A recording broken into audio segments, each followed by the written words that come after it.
What you're about to experience is one man's quest to see beyond the tumultuous period we're in and to envision what lies just beyond our grasp, yet well within our reach. Welcome to Larry Rifkin's America Trends, where the future has arrived, and it's just in time.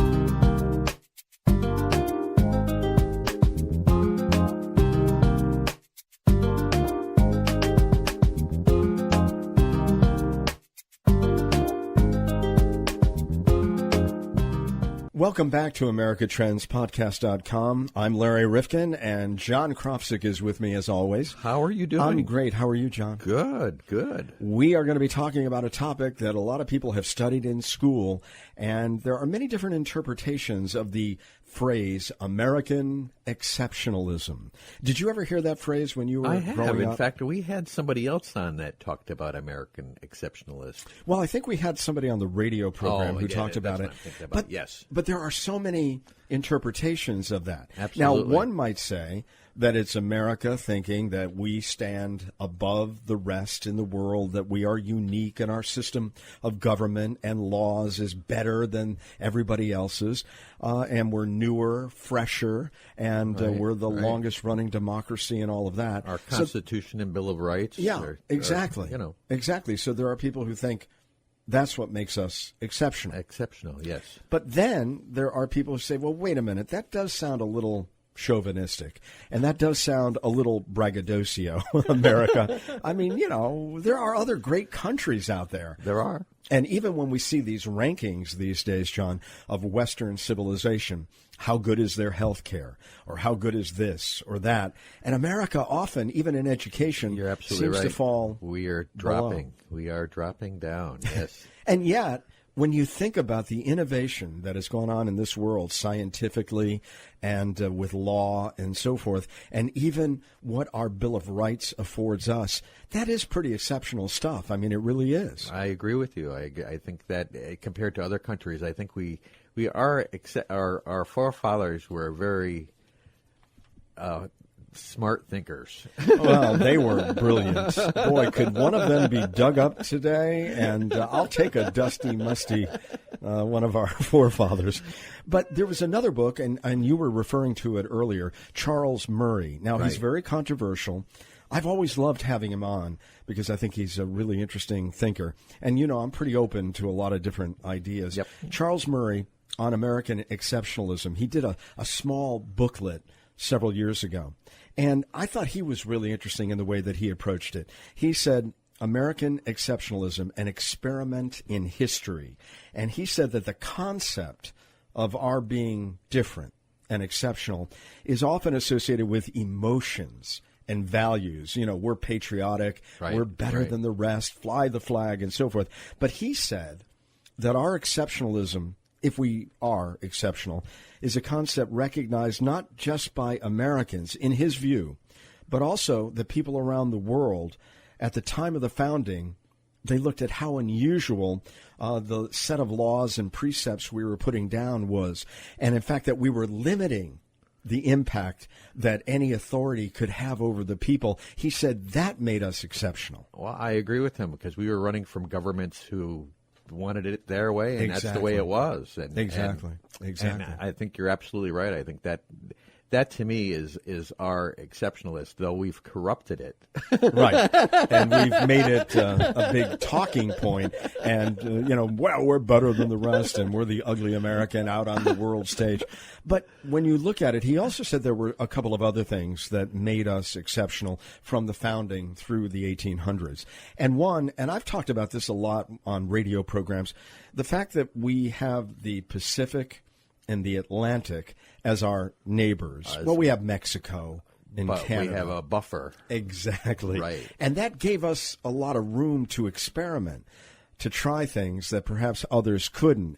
And again, we had peaceful neighbors generally. Right. And this contributed to that American ideal as people who could really kind of work things out on their own.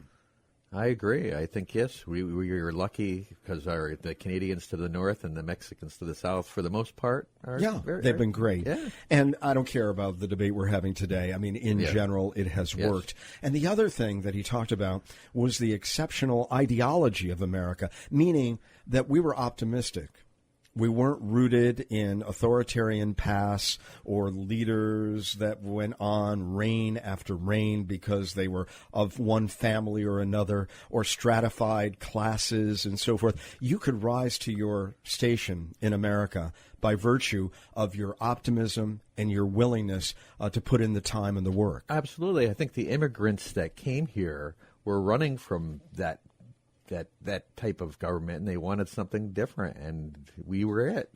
Well, we were, and we produced a system of checks and balances to make certain that people were given as much liberty as possible. And he said that we also had some pretty exceptional traits like industriousness, egalitarianism, religiosity, community life, and even de Tocqueville, when he came over here as an observer, he saw many of these things.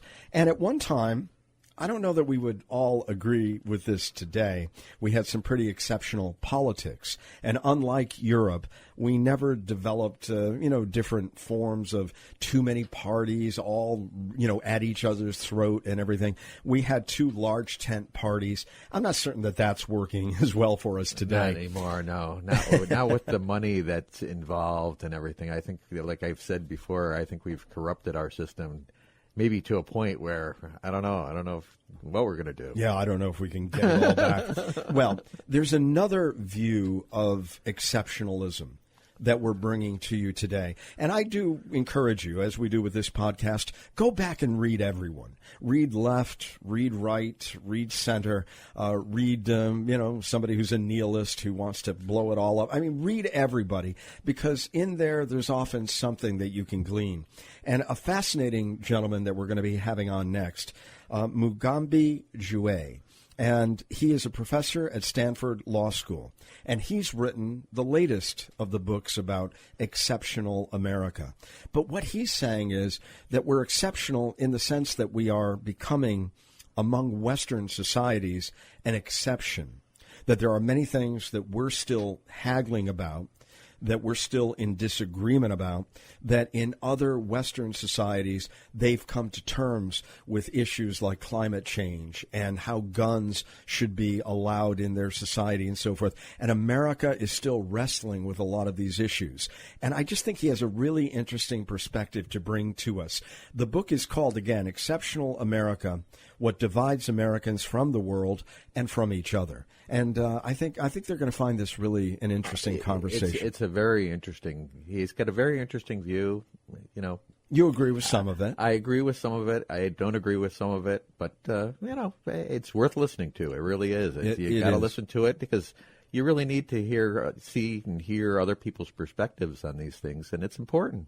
Well, I probably agree with Mugambi more than John, but that's okay. I mean, that's what it's all about. And I think that he makes us think about what is it that we're doing and why is it that America can't put its arms around some of the issues that are vexing us in these times. And maybe he'll give us another perspective that might be helpful to you. I hope so. So why don't we go to it now, John? Let's give a listen. It's very interesting. Don't miss this one. All right. Thank you.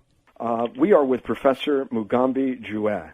And, of course, he's written a book called Exceptional America, What Divides Americans from the World and from Each Other.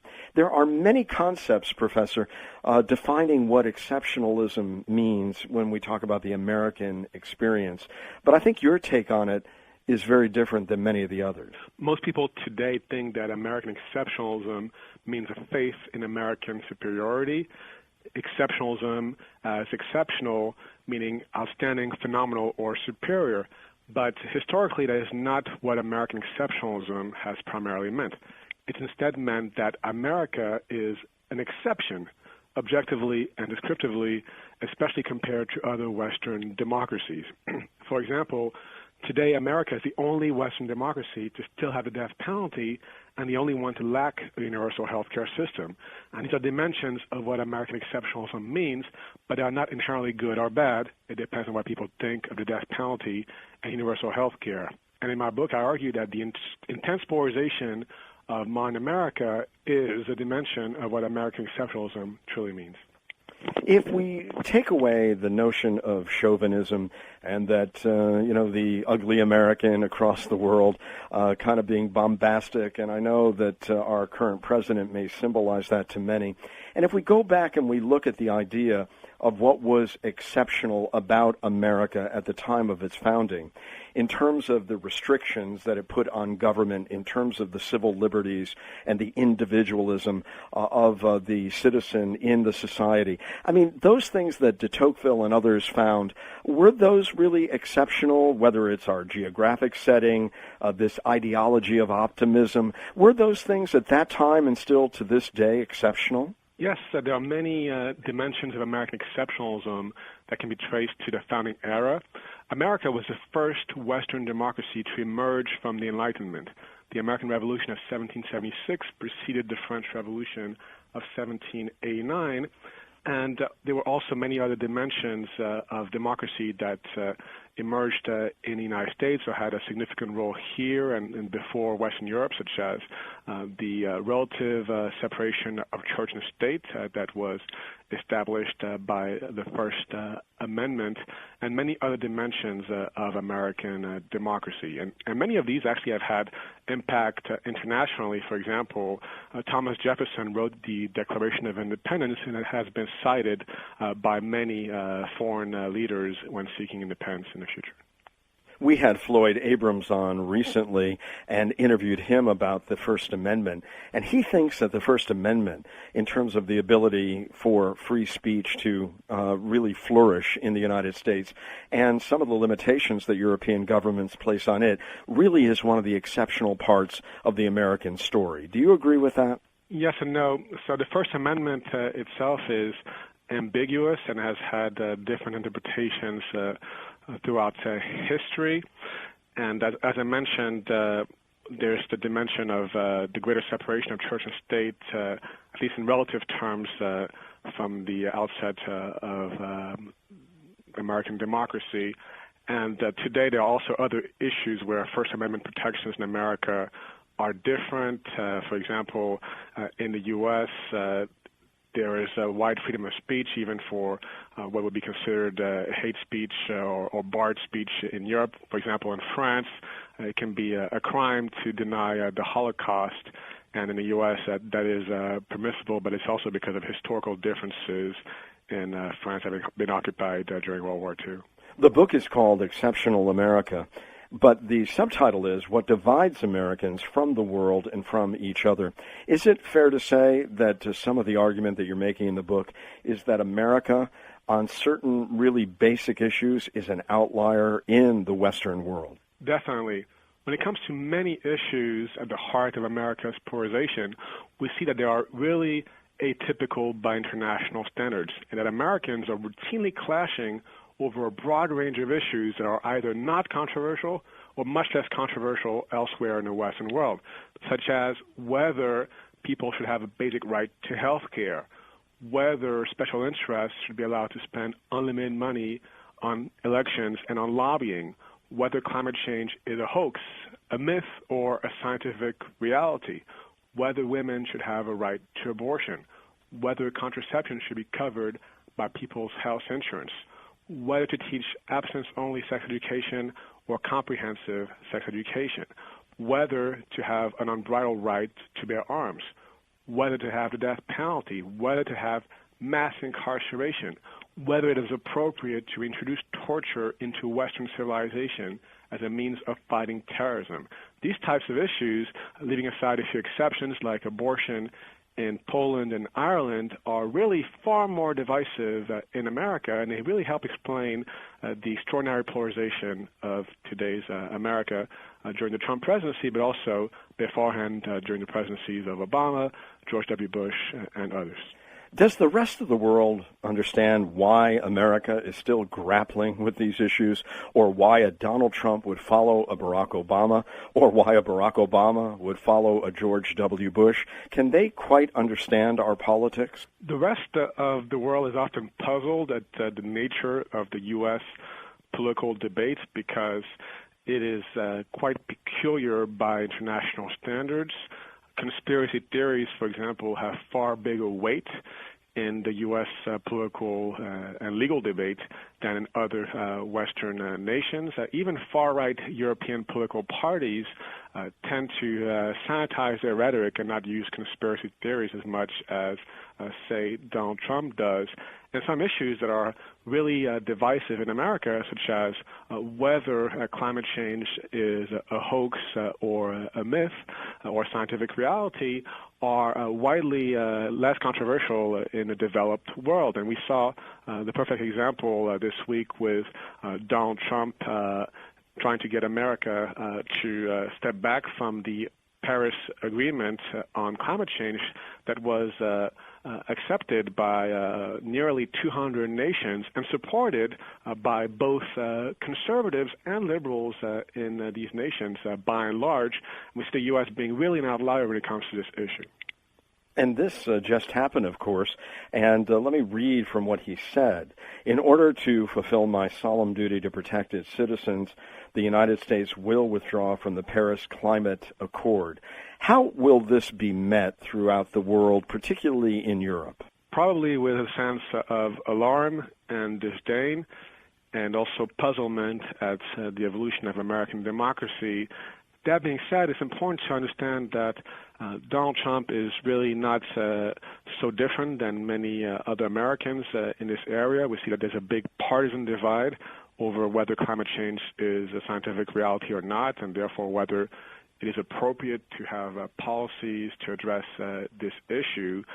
And conspiracy theories about climate change being a hoax already had significant influence in the U.S. debate well before Donald Trump ran for president. And many prominent leaders of the Republican establishment have either expressed a skepticism about climate change or suggested that it's really a myth. How much does Christian fundamentalism play into some of the views that we see here in the United States that just do not exist in any material sense in Europe? Christian fundamentalism plays a significant role. It's important to understand that in America today, between a third and 40% of the public believes in creationism, that is, that human beings were created in their present form by God, and that the theory of evolution is wrong. And these sorts of radical Christian beliefs are virtually absent elsewhere in the Western world because they go far beyond mere Christian conservatism in taking a literal interpretation of Scripture. And Christian fundamentalists tend to be very wary of certain dimensions of modern science, from the theory of evolution to climate change. And some also believe that climate change as a threat to the planet is inconsistent with the Bible and biblical prophecies about how the world is supposed to end. But we see that also it plays a role in other areas of polarization in the U.S., including the fact that certain issues like abortion, contraception, and other culture war matters are usually far more controversial in America than in other developed nations.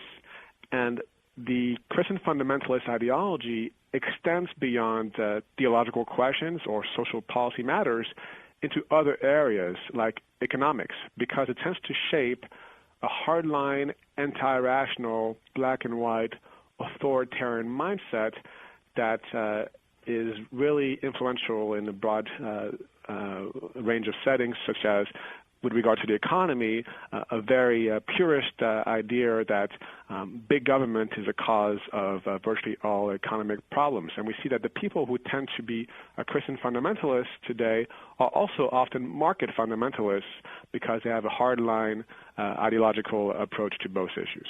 Why is it that much of the rest of the developed world, if you will, has looked to the United States as different as we are for leadership over the years? Acknowledging that was recently the Chancellor of Germany saying we've really followed the Americans to this point, but after this recent meeting, NATO, G7, we're going to have to go on our own. Why was it that as different as we are, and with our ideas as peculiar to many other parts of the world, that we have retained this leadership mantle? Is it because of our money, our military power, that they've just accepted some of our quirks? Angela Merkel, in her recent statements, was trying to send a message that Europe should not depend on Donald Trump's America and cannot reasonably do so, and therefore may have to take its own path. But it's worth noting that there were many other periods of history where there were clashes between Americans and Europe about foreign policy and other issues. For example, the invasion of Iraq by George W. Bush was highly controversial and received a substantial opposition in many parts of the world, including in various European countries, and that caused a rift as well. There were also other periods of history, including the ambivalence of American society with regard to entering World War I and World War II. And we see that it reflects a much broader ambivalence within American society about how to deal with the rest of the world. America is generally polarized between people who are global-minded, global citizens interested in the rest of the world, who travel abroad and who want the U.S. to play a role in leading the international community and diplomacy, the UN, cooperation, and so forth, and the more isolationist mindset. And we see that this is also an issue with regard to international law, including the Paris Accord over climate change. I'm glad that you mentioned the Iraq War, because our leading ally in that cause, of course, was the United Kingdom. And let me just look at conservatism in the United Kingdom and where it's going versus conservatism in the United States. And you tell me whether, in fact, we're seeing a much greater divide. If you look at the budget that Donald Trump proposed, we're talking about a promise of balanced budgets, lower taxes, deep cuts to social programs, and that is more allied with the Freedom Caucus and more conservative Christian Republicans. Then you look at the British Prime Minister, Theresa May, and she also put out a budget just very recently, and she had a call for a more mainstream view, recognizing the good that government can do, and the conservatives in Britain would never look to take away any of the benefits that have been gained over the years under their health care system, as much as we in America would consider that to be socialistic. So are we really moving even further away from even conservatives in other places? So under Tony Blair, who was of the Labour Party, the UK did support the U.S.'s invasion of Iraq, but that was a very controversial issue in the UK, and a substantial share of the public opposed the UK's entry into the war. And with regard to economic policy, as you mentioned, there are similarities and differences. On one hand, British conservatives tend to support austerity as an economic policy, that is, cuts to public services, so on and so forth. But at the same time, it does not go remotely as far as their counterparts in the U.S. in aiming to eviscerate public assistance programs. Universal health care tends to be widely supported by both liberals and conservatives in the UK. And it's also worth noting that that gay marriage was legalized in the UK under David Cameron as the Prime Minister with his support, and he was a conservative in the UK. The book is called Exceptional America, What Divides Americans from the World and from Each Other, Professor Mugambi Jouet. And I must ask you where we are headed here. I mean, we're looking at the polarization in the United States. And many of us look at this with horror, many of us particularly who are more centrist, wondering, are we going to fracture to a point where America no longer can either lead or actually find anyone to follow because people are really out on the extremes and there's just no gravitational pull to the center? Because for so long, the politics in America with only two major parties required that there be a strong center. Are we coming apart? It's hard to tell how American society will evolve, and the problem is not merely that there's a major divide over the values and worldviews of liberal liberal and conservative Americans, but there's also a major factual divide, and there's the normalization of conspiracy theories and other forms of disinformation, which is deliberate misinformation in U.S. politics, and that is not a new phenomenon, but it's taken significant proportions during the presidency of Donald Trump, and therefore this would make it very difficult to find common ground, because let's say somebody believes that climate change is a hoax invented by know-it-all scientists or invented by the UN to undermine the U.S. economy, as some politicians have argued.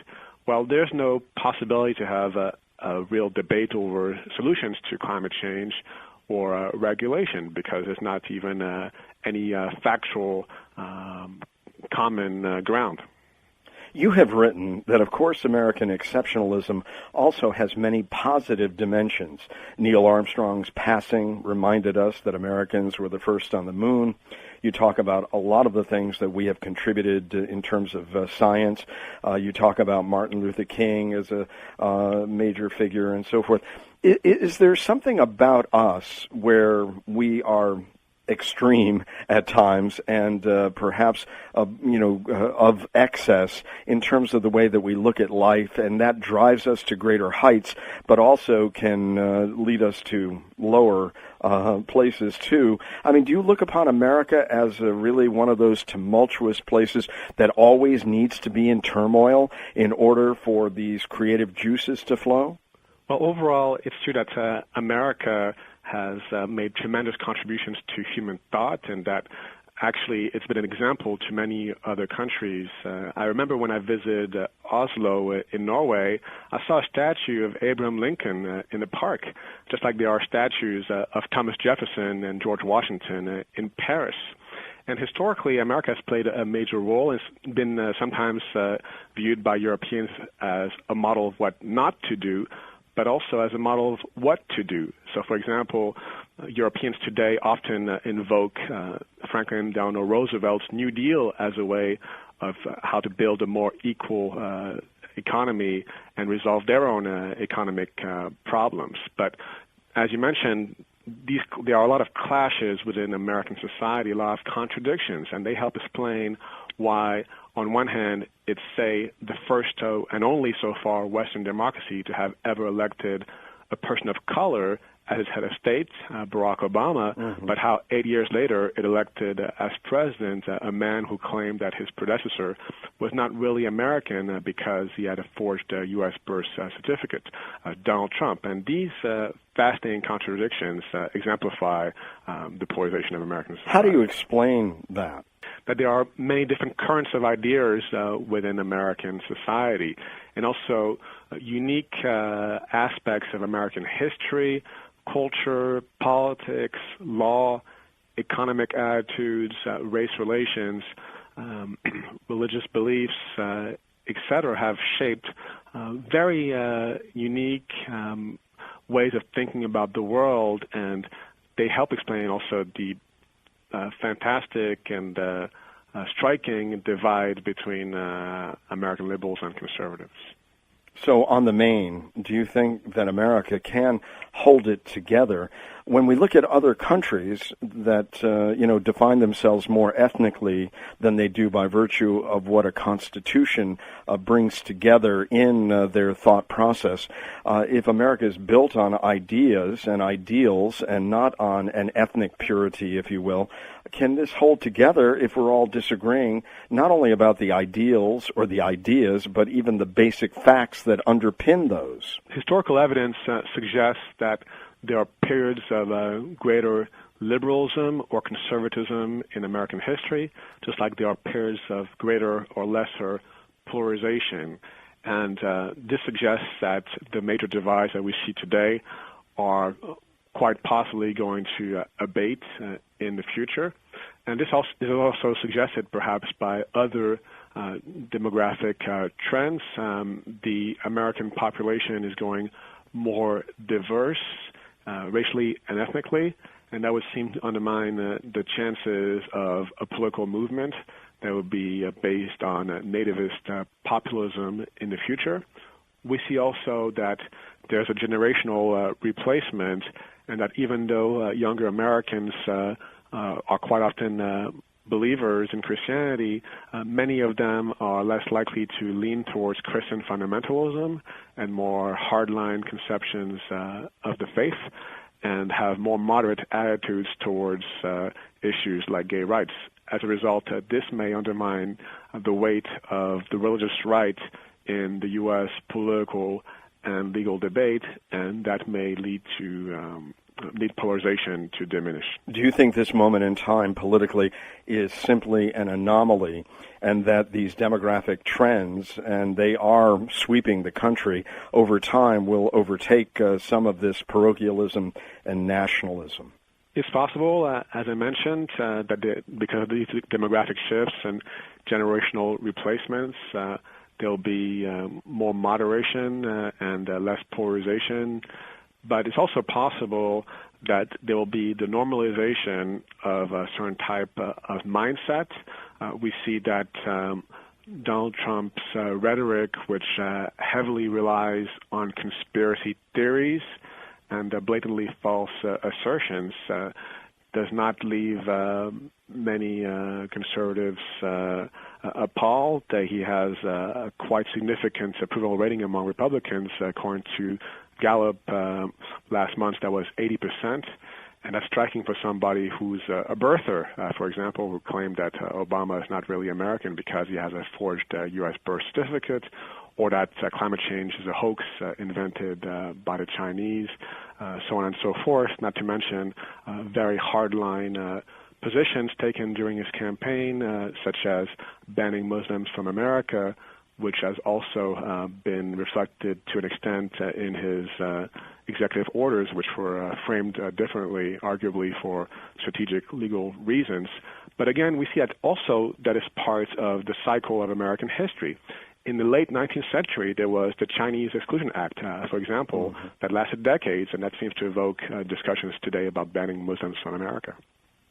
Do you think that higher education, which has been considered one of the hallmarks of American forward thinking, people from all over the world are coming to America in order to benefit from higher education opportunities here and the high quality that we have, and yet you remind us that we used to lead the world in the proportion of young adults holding college degrees, and that is no longer the case.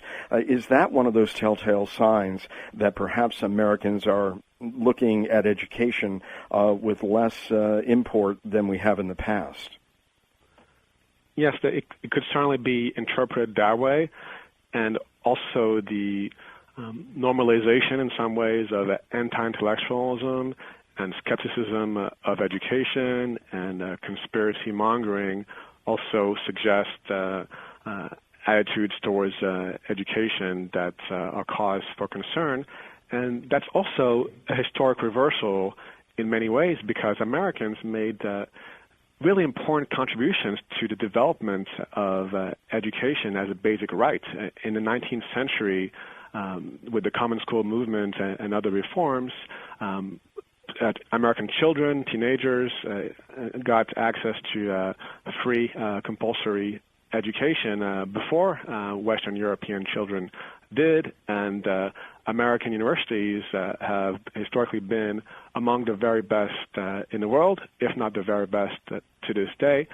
And that reflects, again, the major contradictions of American history, a nation that has made tremendous contributions to human thought, to science, to literature, to legal principles, so on and so forth, but at the same time a nation where anti-intellectualism plays a significant role.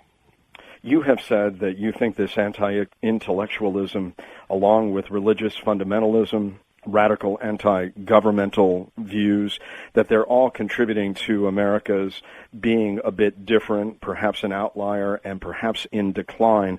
Do you think that we should look for signals that America is retreating from some of those positions over time, moderating their views, as an important sign that America is looking to re-engage with the world on the same terms that all these other Western countries have decided that they will look at issues of crime and punishment, income inequality, a whole range of things, that we should look for certain signs that America is coming back to those principles? It depends which Americans, because of polarization, there are very different ways of thinking about these issues. We see that, for example, during his presidential campaign, Bernie Sanders emphasized that America is the only developed nation without a universal healthcare system, and he often cited Scandinavian countries as good models of what to do to build a more equal society. At the same time, Donald Trump's decision this week to step back from the Paris Accord on climate change exemplifies the isolationism that has always been a major part of American society, and how much of the country is not inclined to move in the same direction as other Western democracies. And with regard to mass incarceration, we see that there's also a shift in the sense that there was the emergence of a relative bipartisan consensus on some degree of criminal justice reform. And however, Attorney General Jeff Sessions recently instructed federal prosecutors to systematically seek the harshest sentences possible, which is really striking because America has mass incarceration on nearly world record levels. On balance, do you think that America is poised to continue moving in the direction that the 2016 election has positioned it? Or do you imagine, again, that this is going to be something that we are going to course correct? If you look at the various elections we've had recently where we've gone in one direction, then in the other, would you imagine, given what you're seeing thus far, that by 2020, 2024, America will have adjusted once again? It's hard to make predictions, especially about the future. However, it's possible that Donald Trump would have difficulties with staying in power, given the troubles that his presidency has faced, but that does not necessarily mean that his party would diminish in influence. He could be replaced by another generation of Republican leaders, for example. And it's also possible that Democrats will win back Congress and the presidency. But at least in the short term, there is no reason to believe that the intense dimensions of polarization are going to abate, because much of the country is very inclined to believe in conspiracy theories and has a rather anti-intellectual mindset and has a visceral suspicion of government, and also tends to have very hardline religious views. Accordingly, these divides are likely to last for some time, but it's also quite possible that they will abate over time. In a period like this, do you see other political thought arising in America, another party, another movement that is very different? We saw in France recently where none of the established parties ended up in the final runoff. Do you think that's possible in the United States? The structure of the two-party system in the U.S. makes it very difficult for a third party to have a chance, and accordingly, I don't think that's likely to happen. Well, I want to thank you for joining us today. The book is called Exceptional America: What Divides Americans from the World and from Each Other. Professor Mugambi Jouet, and I can't thank you enough for giving us another view of American exceptionalism during these tumultuous times. Thank you so much.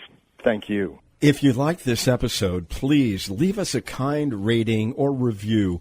I'm on my hands and knees. Please do it on iTunes, because your review is really critical for us to continue providing this podcast. And John, I know that iTunes looks at this. They want to make certain that we have some rankings, some visibility, and that we're getting some traffic, and then they give you better positioning. Absolutely. And this way, it'll put us in the forefront so you can find us much easier on your iPhone or Android, whatever you may be using. And they may even send you out an alert. So please, if you can, don't miss a single episode of America Trends Podcast. And, John, they can subscribe on iTunes or Stitcher.com. And also subscribe on our website. Oh, absolutely. We send out a little blurb, and we can also take your emails there at newsletter@rifkinradio.com. That's another way to get us.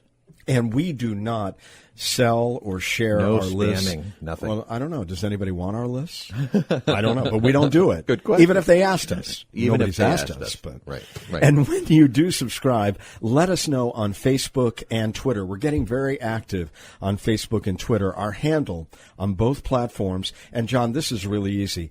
@Trends Podcast. That's it. That's real easy. You like that? Did you get that? I got that. Okay. I'm going to have to give check you it a out quiz. now. I'm going to have to twit it. We want to thank you, of course, personally for subscribing. And we also would like to get some of your ideas and questions for future episodes of America Trends Podcast. And that's important, too, because we're all over the map. Our interest editorially in the future, John, has no bounds. But we want to know what it is that you'd like to hear from us. If there was a segment that you'd like to see us follow up on, or if there's something in depth that you'd like us to deal with, please let us know that, too. We're looking at the future. There's so much we can look at. Yeah, and the topics that we've dealt with, I mean, we have gotten such incredible guests over the recent period, but they're only going to come to us if they know we've got an engaged and interactive audience. Absolutely. So it's really important that you become part of this podcast in so many different ways that we're sharing with you today. You're absolutely right. We need your support and your help and your reviews. And your ideas. And ideas. Or questions on Facebook and Twitter. And by the way, you can direct message us @Trends Podcast or using the hashtag Trends Podcast. You can also add an email address if you have a public one that you'd like us to give out. Yeah, good. And you know what?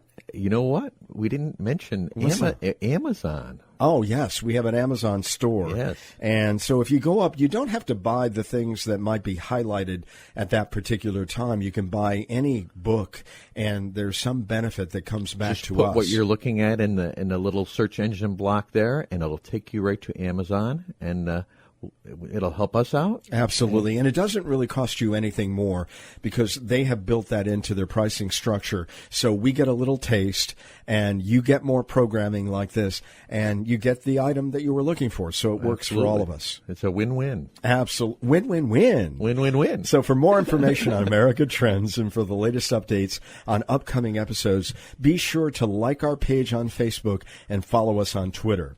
You can find us at Trends Podcast. And again, you can find John and I here in our studio performing as best we can for you. That's right. And Let us out. What's that? They're not going to let us out. No one is. Hey, listen, thank you so much for joining us today on America Trends. We'll see you next time. We hope to hear from you soon. Oh, by the way, we are posting all the time. And we're posting on Tuesdays and Thursdays. Good point. So just be aware, if you're looking for new episodes, they're coming on Tuesdays and Thursdays. When you wake up, before you go out on your jog or your walk and you want to take us with you, we'll be there for you. Very good. All right. Have a great day.